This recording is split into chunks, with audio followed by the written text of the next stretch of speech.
മക്കളെ മിടുക്കരായി വളർത്താം. ഇതൊരു വാക്കല്ല, ഒരു ഉത്തരവാദിത്തമാണ്. നമ്മുടെ ഹിന്ദു പുരാണങ്ങൾ ഇതിന് അനവധി മാതൃകൾ നമുക്ക് മുന്നിൽ വെച്ചിട്ടുണ്ട്.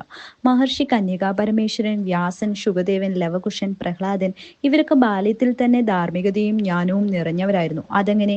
അവരുടെ മാതാപിതാക്കളുടെ സംസ്കാരവും ഉപദേശവുമാണ് അതിന് കാരണം. മാതാപിതാക്കൾ കുട്ടിയുടെ ആദ്യത്തെ ഗുരുക്കന്മാർ ആണെന്ന് പുരാണങ്ങൾ പറയുന്നു. മഹർഷി കശ്യപൻ തന്റെ മക്കളെ ധർമ്മം, കരുണ, അഹിംസ എന്നിവയിൽ പരിശീലിപ്പിച്ചു. അതുപോലെ ശ്രീരാമൻ തന്റെ അച്ഛനായ ദശരഥന്റെ സത്യനിഷ്ഠതയും അമ്മയായ കൗസല്യ കരുണയും അവലംബിച്ചു വളർന്നു. മാതാവിനെ ദേവതയായി കാണുക, മാതൃദേവോ ഭവ പിതൃദേവോ ഭവ എന്ന ഉപദേശം തന്ന ഹിന്ദു സംസ്കാരത്തിന്റെ അടിത്തറയാണ്.